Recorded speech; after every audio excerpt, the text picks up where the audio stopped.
Well, good afternoon, everyone, and welcome to the latest webinar in the British Chambers of Commerce Leadership Series. My name is Adam Marshall. I'm Director General of the British Chambers of Commerce, and it's my privilege and pleasure to be your host for today's event. We recently welcomed Bank of England Governor Andrew Bailey, TUC General Secretary Francis O'Grady. Next month, we'll be welcoming former Chancellor Philip Hammond, the Chief Executive of UK Export Finance, Louis Taylor, and a number of others to this series. Many more will follow too. As many of you know on the call today, the British Chambers Network now extends to 53 UK-based accredited chambers of commerce in every region and nation, and 63 British chambers and business associations all across the world. During the coronavirus pandemic, chambers have been at the front line, providing support to businesses struggling to survive, to adapt, and to make the best decisions for themselves and for their people under some extraordinary circumstances. I know too that chambers will play a key role in helping businesses as they look to restart, to rebuild, and to renew. Beyond the public health impact that we have all witnessed, sadly, over the past 9 months, COVID-19 has also led to a historic setback for many businesses across our communities. The latest British Chambers Quarterly Economic Survey for the third quarter of this year showed that key business indicators such as cash flow, sales, and revenue had seen some improvement since the record lows in the second quarter, but still very firmly in difficult and negative territory. Against this economic backdrop, chambers of commerce across the country have consistently pushed the UK government to offer wide-ranging support to businesses and communities negatively impacted by the crisis. Encouraged by that, the government have created the Job Retention Scheme, offered VAT deferments and business rates holidays, created new incentives to help employers take on young people, and improved the bank loan schemes, CBILS and BIBLS, amongst many others. We've always pushed for the government to go further and faster to ensure that there was support for businesses as the furlough scheme came to an end, supporting those firms now impacted, sadly, by tightening local restrictions. We have had significant success as a chamber network in getting additional support through, but we know that more will still need to be done. If the top priority is still to manage the pandemic and keep the economy functioning until we have mass testing, improved treatments, and vaccines, we also need a viable strategy to keep businesses and the economy going through the months ahead. That's why the Accredited Chamber Network put forward 5 key tests for government: evidence, clarity, business support, testing, and crucially, exit strategy to get us through the crucial months ahead, so that we can then focus on building the conditions for companies to recover and grow through our project to restart, rebuild, and renew the economy. So whilst we look at how to support firms through the crisis and ensure an effective recovery, both here in the UK and around the world, I am absolutely delighted that we're hosting former Prime Minister Gordon Brown here today for a very timely discussion. Gordon needs little introduction, having played a central role in national political life over a number of decades as Prime Minister, as Chancellor, and as a Member of Parliament for, I believe, 32 years. As PM, he found himself having to respond to the global financial crisis in 2008 and played a key role in convening global leaders and coordinating global action at that time. In the years since, he's been an unstinting advocate for coordinated global action on some of the major economic issues of the day, for young people and global education as a UN Special Envoy, for the Union of the United Kingdom, and much more besides. So over the next 45 minutes, we have the privilege of discussing topics, including some of the parallels and differences we've seen between the crisis we're living through now and that we saw in 2008 to 2009, the role that government and the Treasury can play both now and over the coming months too for a successful restart of the economy, and to talk a little bit about the outlook for employment and the importance of support for young people and much more besides. Before we get into the discussion, just a few housekeeping points, please. If you'd like to submit a question for Gordon today, please do so via the Q&A function at the bottom of your Zoom screen. For my benefit, please include your name, organization, and where you're asking the question from. My team will be putting forward as many of your questions as possible during our session now, but please do understand if we don't have time for them all. We are recording today's webinar and there may be members of the media present, so our discussion today is on the record. So, ladies and gentlemen, that's all by way of introduction from me. It now falls on me to invite our guest to speak to begin proceedings with some introductory remarks. Ladies and gentlemen, the Right Honourable Gordon Brown. Adam and friends, in every crisis I've known, successive governments have relied on the British Chambers of Commerce for your wise counsel, your expertise, your indispensable on-the-ground knowledge. And working with Adam Marshall and his great staff, your more than 50 chambers and 75,000 members have not only on this occasion spoke truth to power, but you've been the authors of very positive practical proposals to manage and overcome this health and economic emergency. And I thank you and congratulate you on what you have been doing. You know, the two lessons I had to learn quickly in the economic crises I had to deal with, from the less dramatic Asian and Russian crisis of the 1990s, dot-com in 2002, to, of course, the global financial crisis which threatened to turn the world recession into a world depression, were that first, you have to get straight to the root of the problem and then address it with unremitting energy and maximum force. And second, leadership means never being behind the curve. Our great war leader, Winston Churchill, said that protectionist leaders in the 1930s had been resolved to be irresolute, adamant for drift, solid for fluidity, and all-powerful for impotence. And it was said of Lloyd George, like Churchill, another great war leader, that such was his decisiveness and his boldness, that they said he took a leap in the dark, looked around, and then took another leap. Suffice to say that in a crisis, you have always to be not one, but 2 steps ahead of the curve. Now, getting to the root of the global problem in 2009 was understanding that our banks were undercapitalized.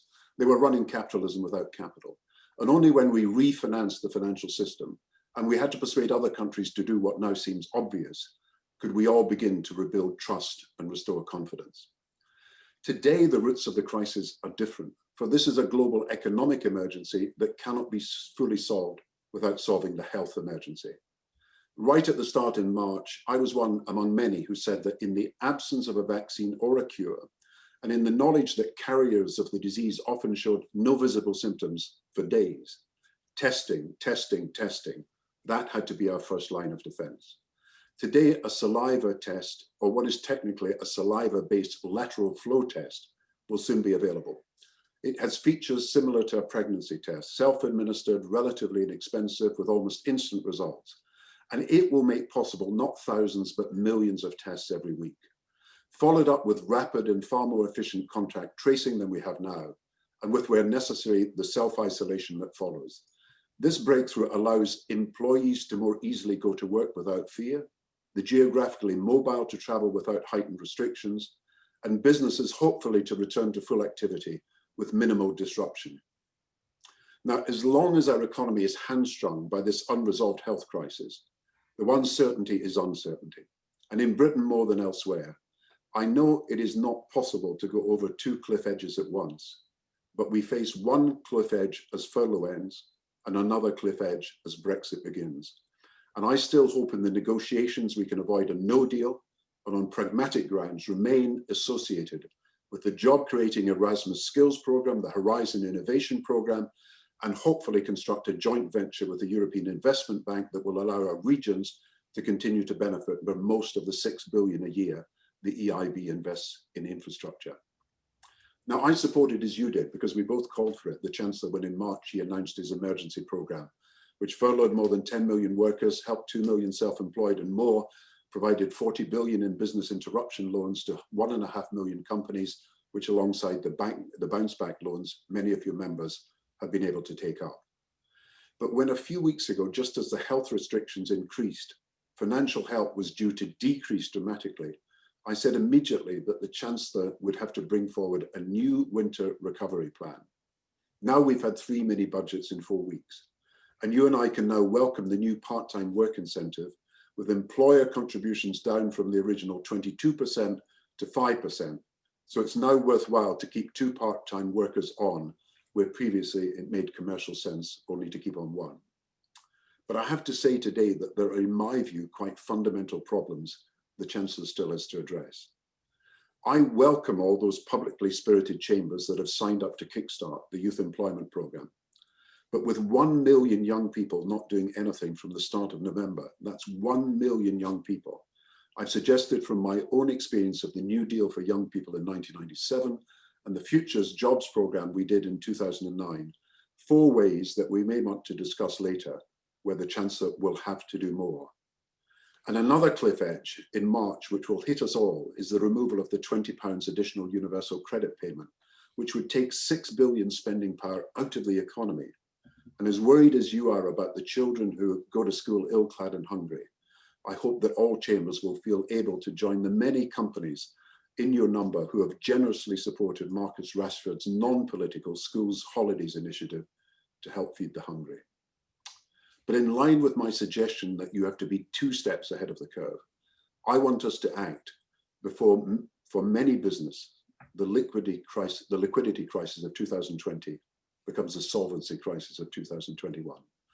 When unable because of shutdowns to get revenues back to pre-crisis levels, hit by cash flow problems when loans have to be repaid, and without the funds to invest in much needed upgrading for example, the new online economy, good, viable, often highly advanced tech firms are pushed into administration by the banks, the dreams of entrepreneurs killed off, and not only do good firms go to the wall, but our economy loses capacity, loses skills, loses out on long-term growth, and we enter a vicious cycle of what I'd call uncreative destruction. Higher unemployment killing off demand and the lack of demand causing further unemployment. This morning, the European Central Bank has said that across Europe, there will be soon 1.2 trillion euros of non-performing loans, way above the levels of the global financial crisis. And a few days ago, the ONS found large numbers of companies saying they were at moderate or severe risk of insolvency. Now, of course, more help with lending, skills training, infrastructure, export credits will make a difference, especially in the North, whose leaders are speaking up for the North this week.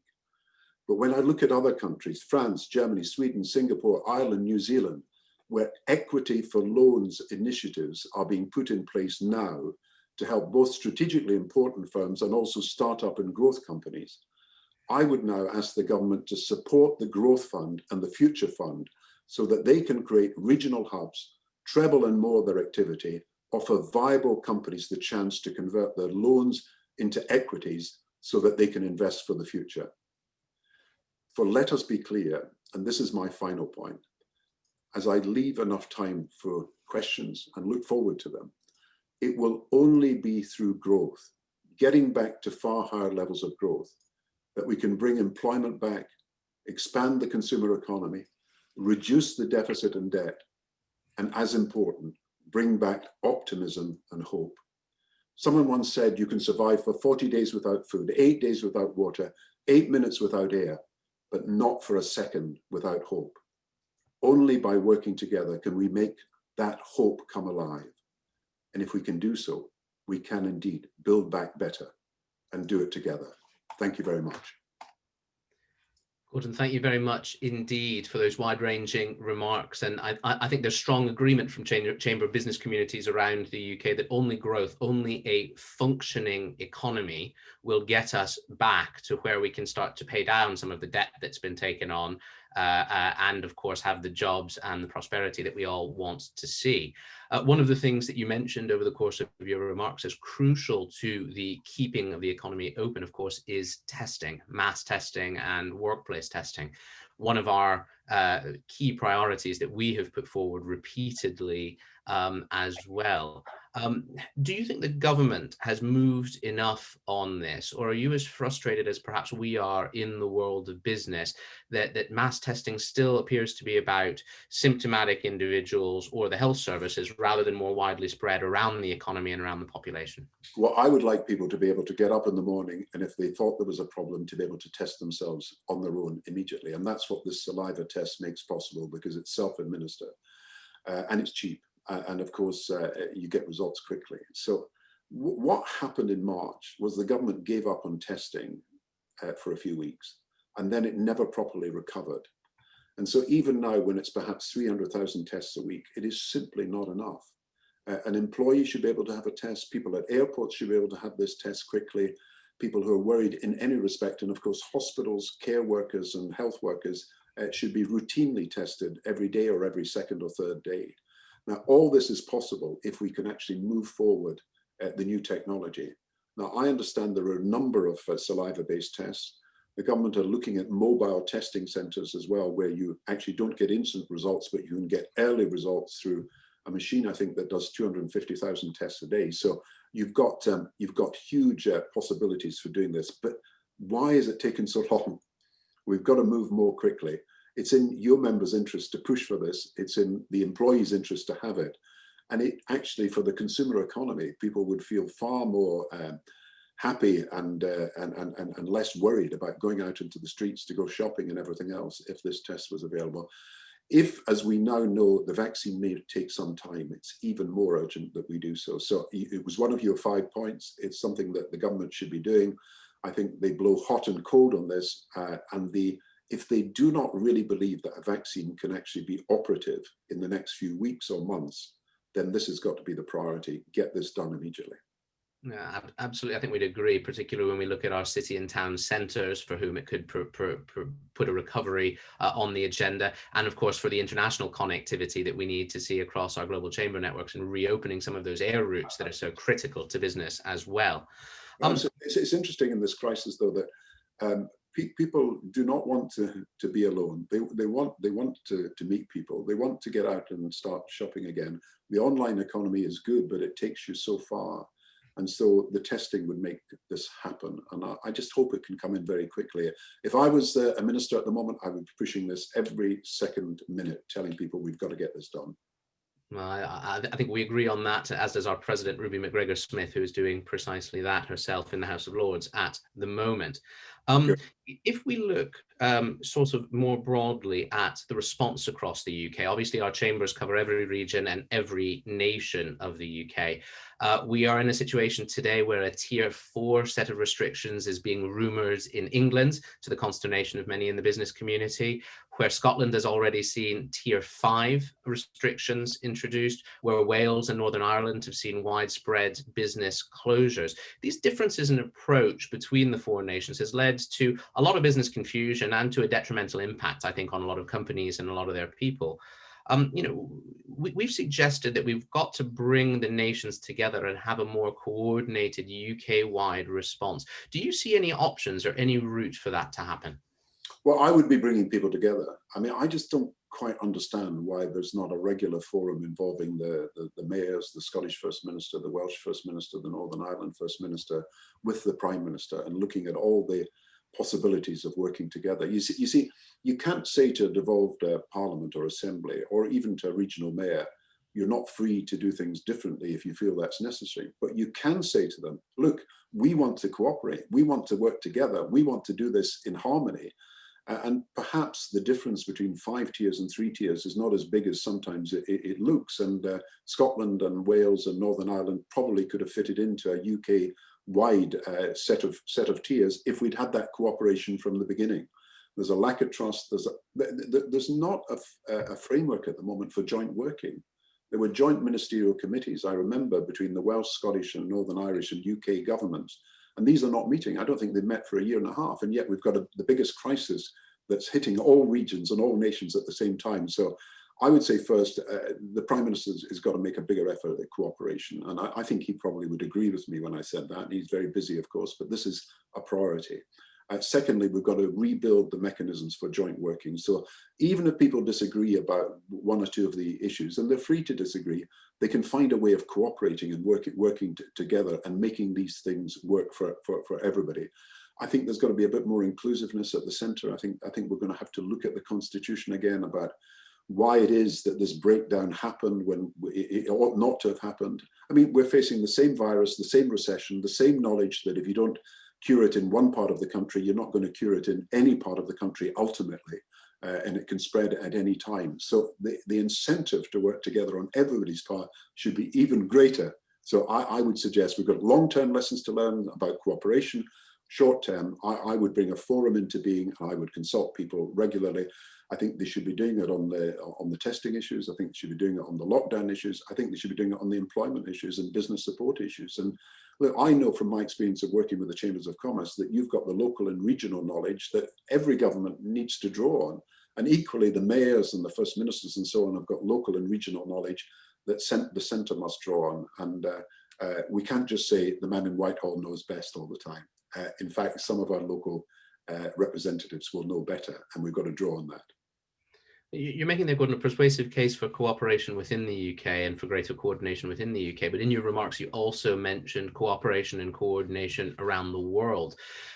I've been struck during this crisis where every nation has become an island a little bit, whereas in 2008, 2009, I remember all of the finance ministers and prime ministers and others trooping into the Excel Centre to talk about how to recapitalize the economy, and people actually came together to have those conversations. Is something missing from the fight against this crisis in terms of that global coordination? And what more do you think the UK could be doing to help to bring it together? Well, Adam, that's a great question, because I do remember in 2009, it was a struggle to bring people together. I mean, America didn't initially want to have this G20. China might have said it's your problem, it's a Western financial problem, not ours. But we did manage to get people together. And I think you do need leadership to push this.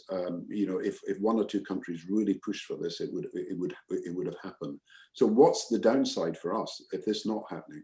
We found in 2009 that fiscal and monetary cooperation was twice as effective when it was done, all of us together, than it would have been if we'd done it simply on our own. And there's reputable academic studies that suggest that.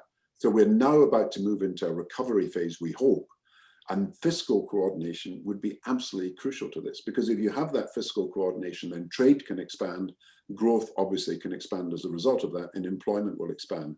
So we actually need that coordination. What really shocked me was on vaccines and on health protectionism. So when one country was trying to get all the benefits of the vaccine, we had what we call vaccine nationalism.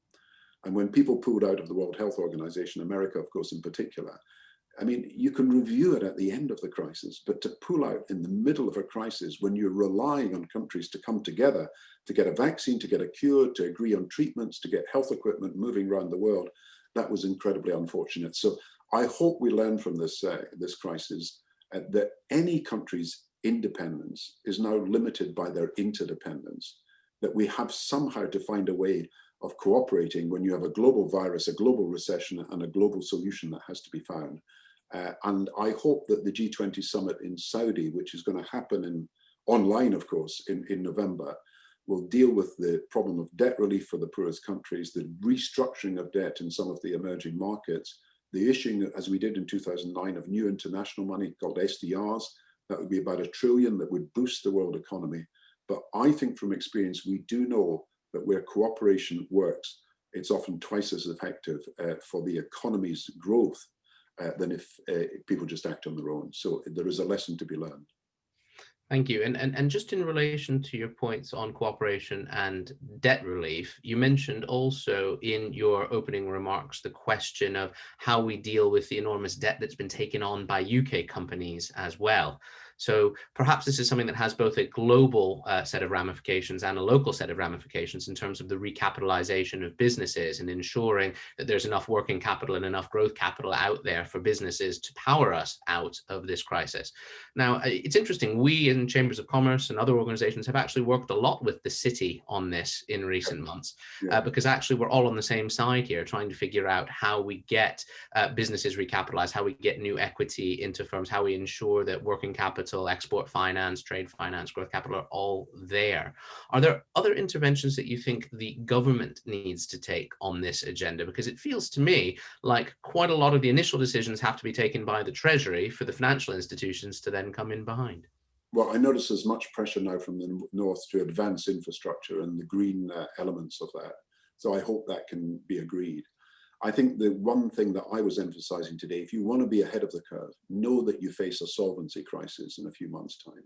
Know that when the banks start asking for the loans to be repaid, know that if you can't restore 100% activity because simply there's a health problem that's restricting that, and know that firms will have to invest for the future because they're dealing with different circumstances. I mean, online is one of these circumstances, but there's many more changes in shopping habits, changes in the way people are going to go about their business that you're going to have to prepare for. That I think there should be an equity for loan scheme. So I think the growth fund could do it. I think the futures fund could do it on probably a smaller scale. I think there are quite ambitious proposals coming from different people about how this could be done. As you say, I think the banks would welcome it. I mean, they're about to appoint, if you like, someone to, a company to just get back the money because the government's required them, obviously, to try and find a way of getting the loans repaid. But it might be better if there was an offer at the same time. If you're a viable firm and you can prove this, that in the long term you're going to contribute massively to the British economy, then we can help you because we can take small, if you like, but jointly with the private sector, equity shares in your company, and that can be in lieu of the loans. Now that would be a way of injecting capital into the business sector. It would be a way of building for the future. Particularly, of course, in companies that have got real prospects, but just cannot get back to 100% activity quickly. And that's the truth for loads of companies. I would like to do something quite big to help them. As I say, you've got to be ahead of events. You've got to know what's going to happen in March, April. We don't know everything, but we know that this will be almost certainly a big problem. And when I saw these European central bank figures this morning, that's basically £1 trillion of unrepayable loans, then we've got a big problem in every country of Europe. Well, I think you'll get a lot of agreement from chambers of commerce who've been talking about cash flow and thinking out over 3, 6, 12 and 18 months where things are going to be for a lot of businesses. Interestingly, it feels sometimes like the government response is focused on the next 3 months, whereas actually the problem may come, as you say, a little bit further out. But there's the problem, by the way, Adam, in government. I mean, you're dealing, as I know from my own experience, you're dealing with problems every day. So yesterday's sort of problems come to your desk on the next morning. The newspapers have got some sort of story that you've got to deal with. I mean, at the moment it's school meals, and the moment it's the Northern MPs who are asking for things to be done. And the tendency is to respond to yesterday's news and the morning's headlines and spend all your day doing that. You've got to have a means of thinking ahead. You've got to anticipate. I think in March, the Treasury was ahead of the game. I think by October, to be honest, it was behind the curve. And I think it's got to get itself ahead of the curve. And you've just got to anticipate what is the next problem. I've emphasized testing. I've emphasized the problems that businesses will face in terms of both cash flow and their ability to repay their loans. And I think we've got to have a program to deal with that pretty quickly. And it's got to be there on the table for people to know that this is a possibility. Thank you. Now, in terms of thinking ahead, as you mentioned, I think that could be the theme for me to bring in the first of our audience questions, if that's okay. You talked about businesses being sort of stuck between the banks and the government in terms of recovery of loans. But there's another group, of course, that are a bit stuck at the moment. You mentioned young people in particular. We've got a question from Fergus Hamilton Collard at Shropshire Chamber of Commerce. Who's asked, as you mentioned in your opening remarks, clearly young people are going to be adversely affected by this crisis in the long run. What additional measures or schemes do you believe could be introduced to ensure that young people's futures are better protected? I know this was something that you and I discussed over the past few weeks and where you feel very strongly about it. Could you give Fergus a bit of a sense of where you'd go next, thinking one step ahead? We formed the Alliance for Full Employment, and we've got a number of Conservatives, Liberals, Labour, different parties, businesses, trade unions involved in this. And one of our main aims is to get to a better youth employment programme. Because I know from my experience in 1997 when we had the New Deal, and also, as I mentioned, the Future Jobs Fund, you've got to have 4 things in this programme. You've got to have work experience, because there's no point in young people coming onto the program and not learning about the workplace and how it's going to be better if they can marshal the skills that are necessary. You've got to have training, a training element in this where at all possible. You've got to help with job search because that's the next stage. You've got to find a way out of just being on the program.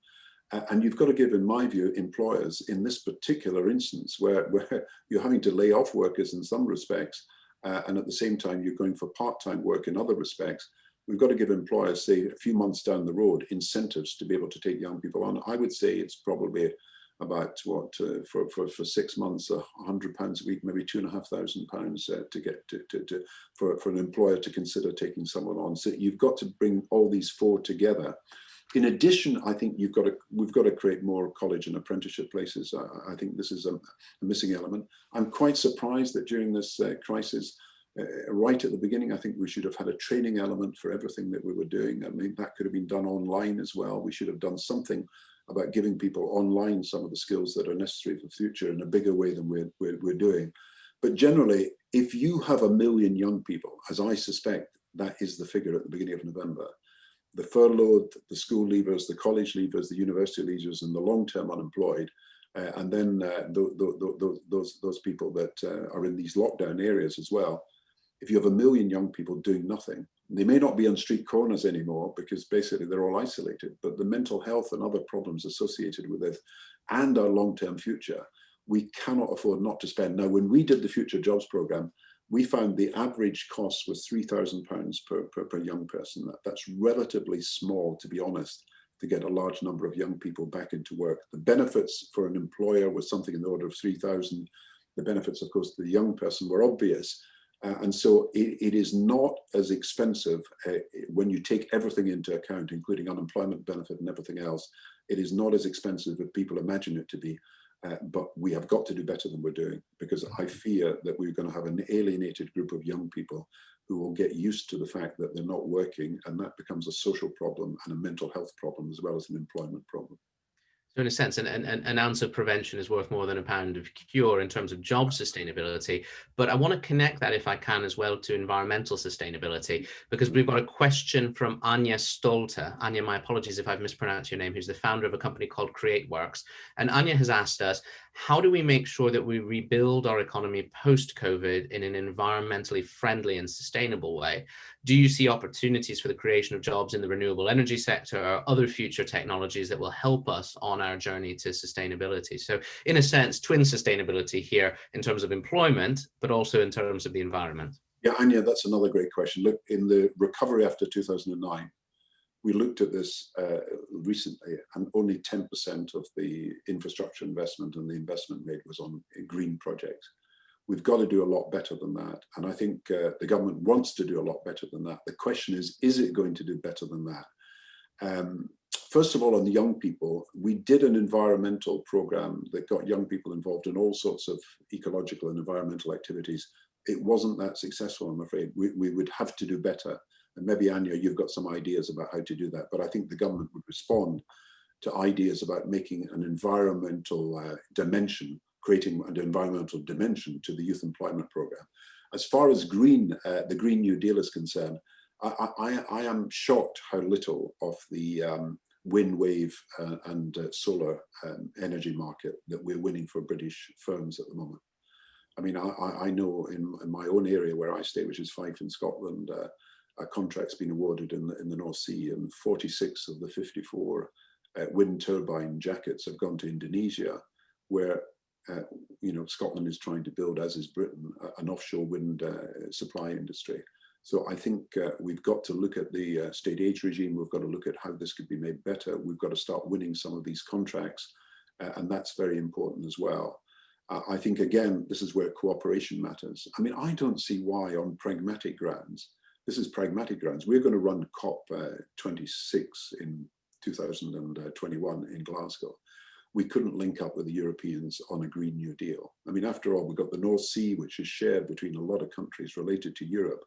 There's a grid being created on pragmatic grounds. Whether you're for or against Europe the European Union doesn't really matter here.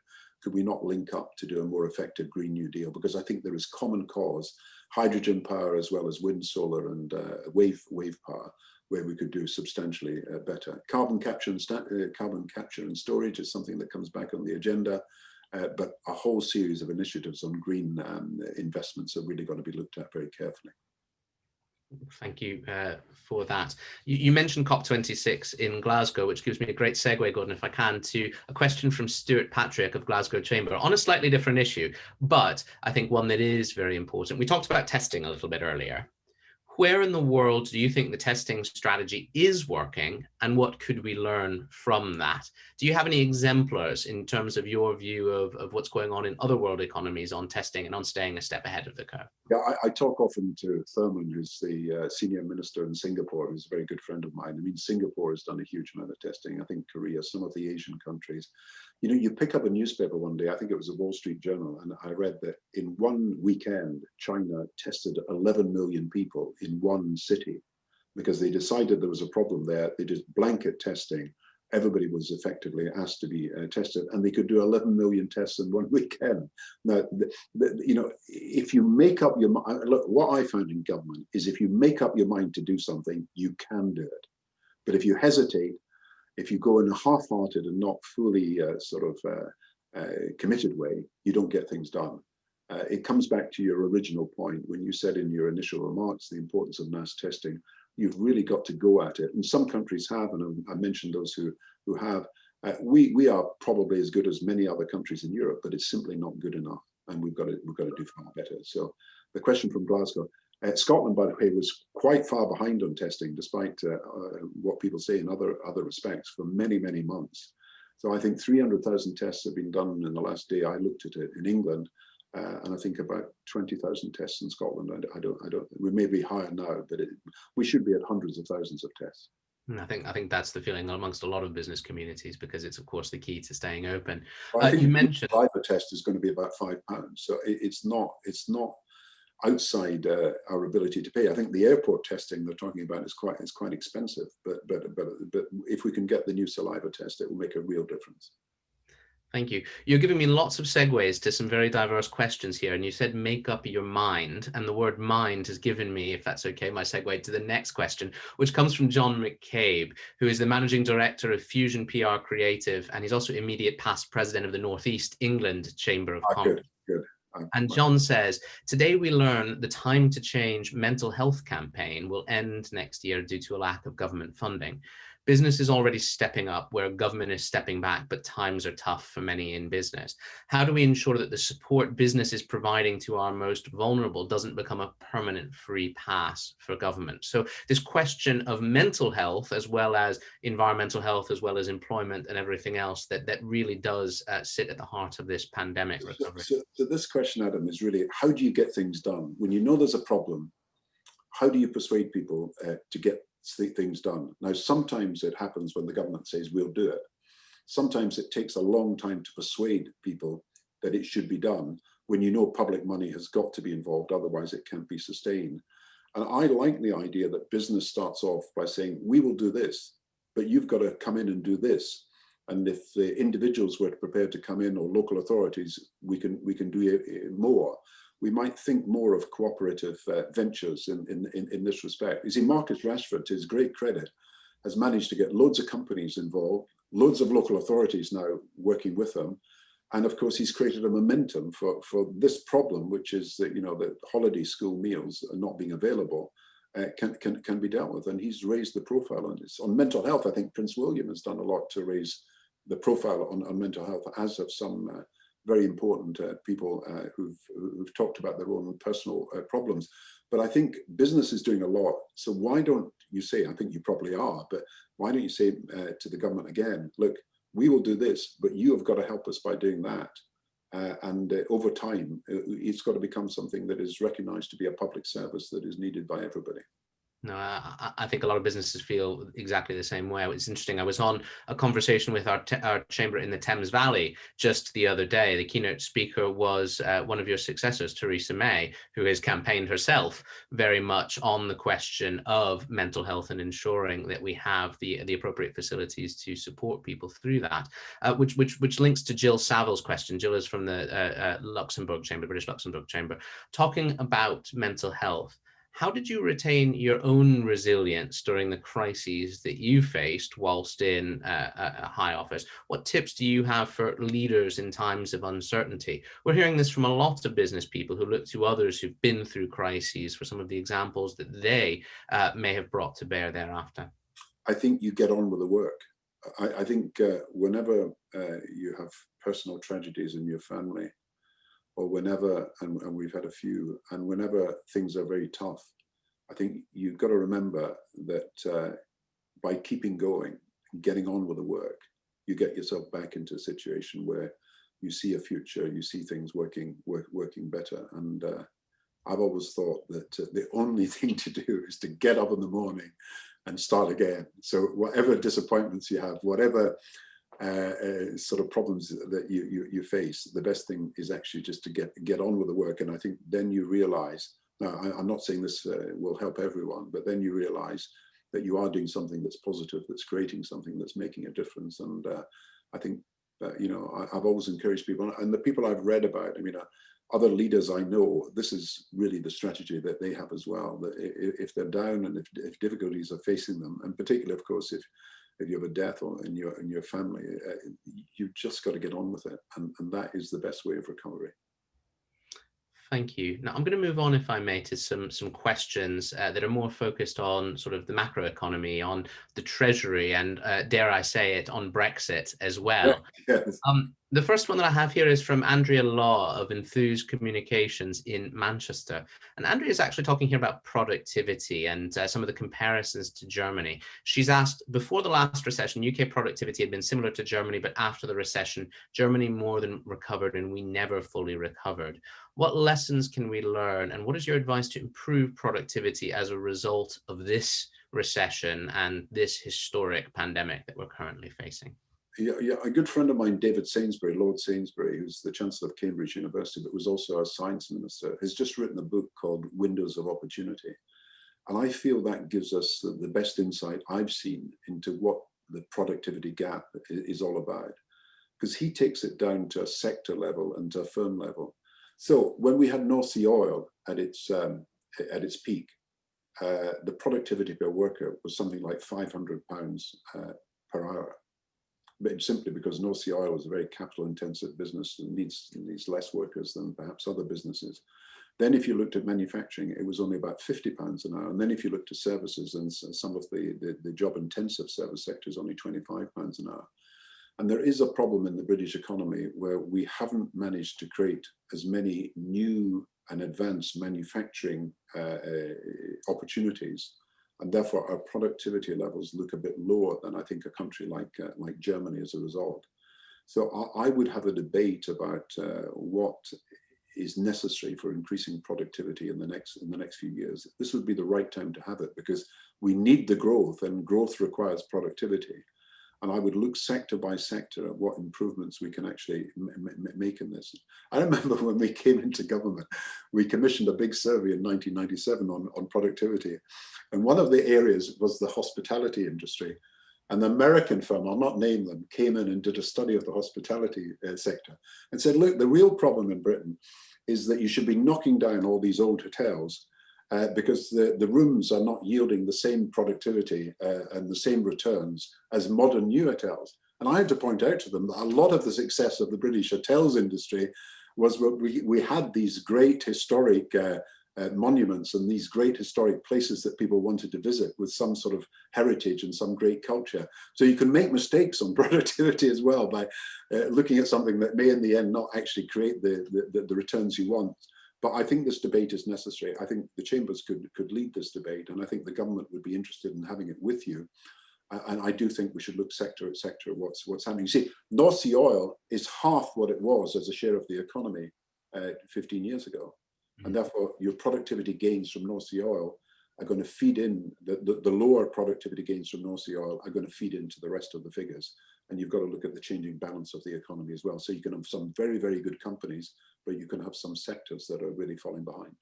You talk about the debate in terms of sectors, you talk about windows of opportunity for change, but this is also a debate that could be had on a place basis as well. And Ruth Gawthorpe has asked a question which I think is very pertinent to what we've just been discussing. She said, for too long, we've concentrated employment and business opportunities in the big cities, especially London.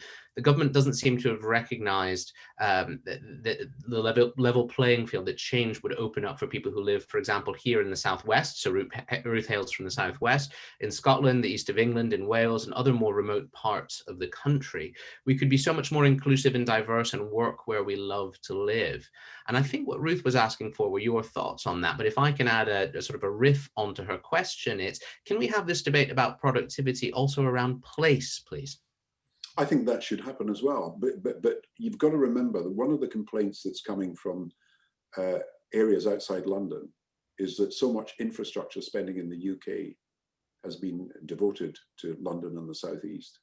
So if you look at the figures for transport spending or for infrastructure spending, then you find, and Ruth comes from the southwest, but then you look at the northeast as well, and then you look at some of the other areas of England, Scotland and Wales, and Northern Ireland, in fact, and you'll find that that we haven't spent enough in building up the if you like, the job-creating infrastructure that would attract companies to base themselves in some of the less central parts of the United Kingdom. I was looking actually at a study that had been done just before I came on here, and the amount of lending that is done to businesses in London and the southeast is so much higher than to businesses in the north and the southwest and so on and so forth. So I think we've really got to look at what are the if you like, the engines of growth that make productivity possible. So obviously you need dynamic companies, you need innovation. And David Sainsbury, in his book, concentrates very much on innovation as the key to productivity. And I should have said that, and how we can support the relationship between universities and companies and colleges and companies and research institutes, companies, very, very, very, very important. But we need to look at all the factors that make possible productivity growth. And I think some regions will need a better deal in the future, and nations. Thank you. I smile a little bit because many, many years ago, at a different stage of my career, I worked on the Cambridge MIT initiative, which was precisely on some of that, when you were looking at ways to expand productivity both regionally, but also benefiting more from the innovations that go on in this I started that because of my knowledge of what was happening in America between the universities and business and what was happening in Britain, which was a lot less at the time. We didn't get a very good report from was it the National Audit Office? I don't know what happened there.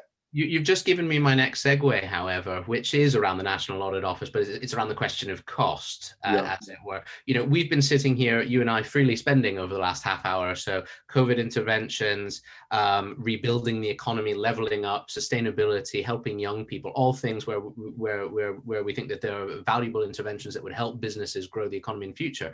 Mark Granger has asked a question. Mark is from Pavers of York, which is a retail sector business, and he said, what is Mr. Brown's view on how we will pay for all the government expenditure and how this will affect business thereafter? A lot of businesses feel they're in the firing line when it comes time to pay the bill for all of these interventions. So I just wondered what your thoughts were there. So you can't solve this deficit problem and the debt problem without growth. You have to get back to a high level, and indeed a higher level of growth. So all our plans should be linked to what we can do to get the economy to grow again.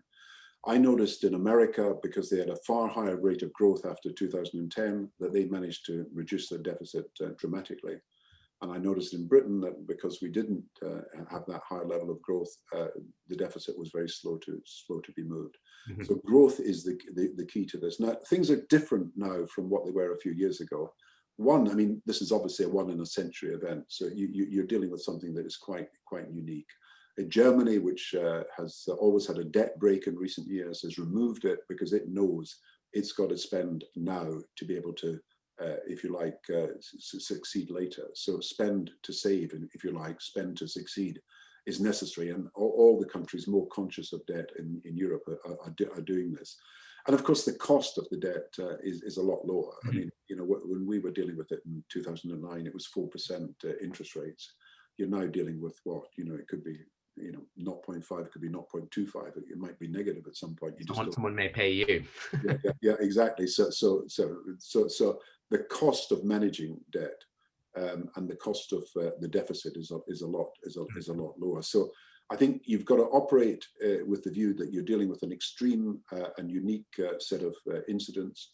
You've got to understand that if you don't spend now, it will cost you more later, particularly in the bills for unemployment and all related consequences from that. But I think you've got to focus on how you get back to growth. And that goes back to testing, and it goes back to having a strategy for helping businesses that are viable get out of the problems with cash flow that they're in and helping them forward. And so it adds up to having a more complete strategy. I mean, I don't think people believe now that austerity between 2010 and 2020 really worked. Okay, I'm going to move now out of the frying pan into the fire for the last couple of minutes for some short answers to some questions on Brexit. Okay. Notice I'm asking for short answers on Brexit, which is perhaps the most difficult ask for anyone to achieve. Yeah, sure. But if you were in the negotiating chair right now on the Brexit discussions, Miranda Barker in East Lancashire asks, what would you be doing to try to ensure that the UK gains in terms of state aid flexibility after the end of the transition period, in terms of having the ability to support our industries in the decades to come? Well, I think state aids is really, I mean, you've got three issues now. You've got fishing, you've got state aids, and you've got the governance, the overall umbrella agreement. State aids is important because obviously you want the freedom to do certain things that you may not have had before.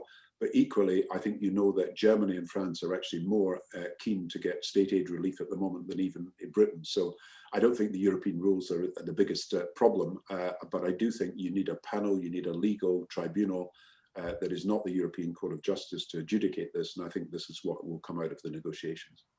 And do you think that will also impinge on this question of the EU's level playing field demand? Jan Bertelsen at the Canada-UK Chamber of Commerce asks about that and says the deal the EU has with Canada has level playing field provisions.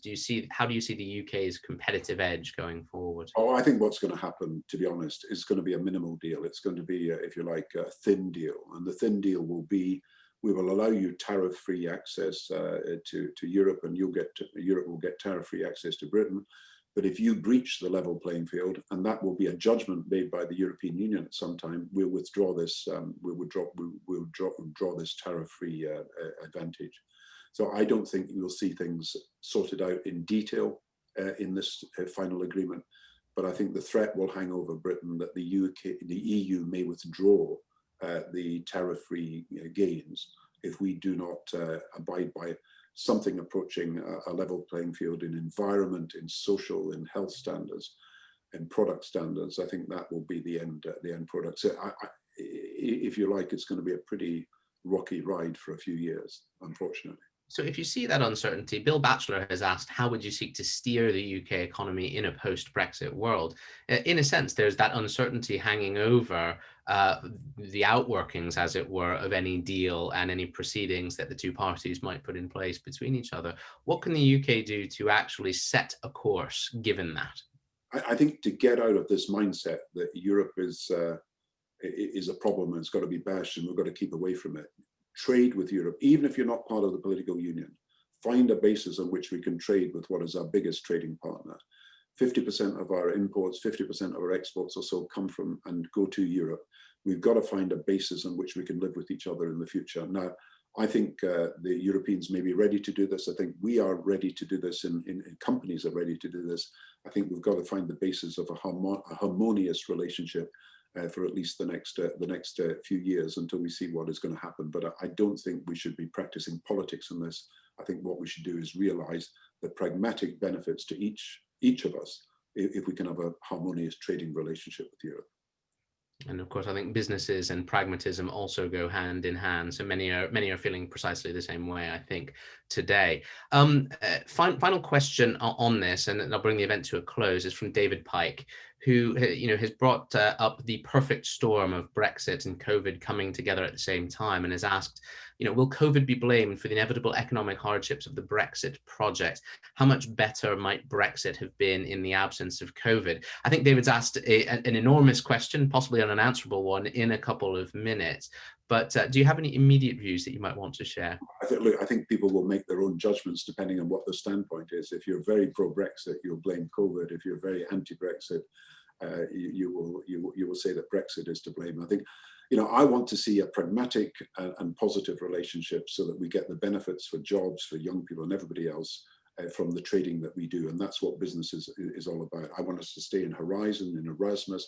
I want the EIB still to be there. I'd like us to be part of a Green New Deal where we could cooperate. I think whether you're for or against Europe, whether you've been a voter that wanted Brexit or hated Brexit, I think you could come to a rational conclusion that the best thing for jobs, for businesses, is to find a constructive relationship. So I come back to that. And if I'm repeating myself, it's only because I think this is that a really important element. We should start the next year saying we're out of Europe, yes, but we're positive about trying to do business with people, not just in Europe, but around the world. Gordon, thank you for that, and for the brevity of the answers, which is something few of us can manage when we're talking about a subject that's quite so complex. Look, I want to thank you very much for your time and your insights today, and also for the frankness with which you've addressed all of the questions from colleagues literally across the UK and around the world. I think, as in so many of these conversations, we find points of interaction between what our business communities are saying and what political leaders like yourself have to say. And I think, going back to your point on cooperation and coordination, surely that must be the way forward between business, between government, and between communities as we work to move through this crisis and beyond. For those of you who have joined us today, thank you very much for your time and attention. Our next event will be led by our Global Business Network Director, Anne-Marie Martin, who will be hosting the Chief Executive of UK Export Finance, Louis Taylor, on the 17th of November to discuss one of the subjects Gordon mentioned today, of course, trade finance and making sure we can get out there into the world. Another former Chancellor, Philip Hammond, will be joining us on the 26th of November, again to discuss some of the challenges from a slightly different perspective, perhaps, than Gordon's from today on coronavirus and the end of the transition period. And Chambers of Commerce will also be doing something very practical and pragmatic. We're continuing to host further webinars in our Countdown to Change series, insight on the Brexit negotiations and the steps businesses need to take to prepare for the end of the transition period on the 31st of December. Last time we had over 1,000 people on our last Chamber Customs webinar, and I'm sure the popularity of those will only increase as change approaches over the coming weeks.